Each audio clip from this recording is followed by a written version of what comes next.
తమ అధ్యక్షుడిని అమెరికా బంధించి తీసుకెళ్లడంతో వెనిజువెలాలో ఒక రకమైన టెన్షన్ కనిపిస్తోంది. దీంతో మళ్లీ ఎప్పుడు ఎటువైపు నుంచి అమెరికా దాడి చేస్తుందా అన్న ఆందోళనతో ఉన్న ప్రభుత్వం పౌరులు భయంతో వణికిపోతున్నారు. ఆ భయాందోళనల్లో తమ దేశానికి చెందిన డ్రోన్లపై కాల్పులు జరిపిన పరిస్థితి కనిపిస్తోంది. వెనిజువెలాలో పరిస్థితులు ఆందోళనకరంగా మారాయి. మదురో దంపతులను సైన్యం రక్షించలేకపోవడం అక్కడి ప్రభుత్వాన్ని షాక్కు గురిచేసింది.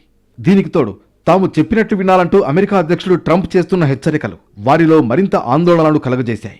దీంతో దేశంలో భద్రతను కట్టుదిట్టం చేసింది ప్రస్తుత ప్రభుత్వం. వెనిజువెలా తాత్కాలిక అధ్యక్షురాలిగా డెల్సీ రోడ్రిగ్స్ ప్రమాణ స్వీకారం చేసిన కొన్ని గంటలకే అధ్యక్ష భవన సమీపంలో డ్రోన్లు సంచరించాయి. కాసేపటికే కాల్పులు జరిగాయి. అమెరికా డ్రోన్లు సంచరిస్తున్నాయన్న వెనిజువెలా భద్రతా బలగాలు ఈ కాల్పులు జరిపాయి. కానీ ఆ డ్రోన్లు వెనిజువెలా దేశానికి చెందినవేనని విచారణలో తేలింది.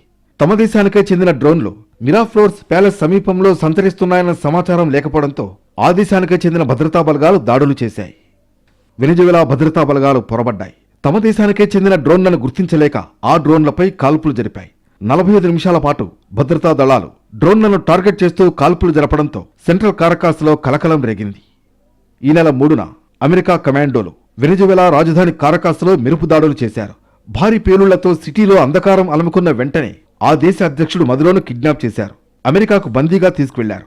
మదురోను అరెస్ట్ చేసిన కొన్ని రోజులకే రాత్రి 8 గంటలకు మళ్లీ ప్రెసిడెంట్ ప్యాలెస్ సమీపంలో కాల్పులు జరగడంతో ఏం జరుగుతుందో అర్థం కాక భయపడ్డారు స్థానికులు. రాత్రి సంచరించిన డ్రోన్లు అమెరికాకు చెందినవేనని అనుమానించి వెంబడించాయి వెనిజువెలా భద్రతా బలగాలు. అయితే రాత్రి కారకాస్లో సంచరించిన డ్రోన్లు తమవి కావని అమెరికా స్పష్టం చేసింది.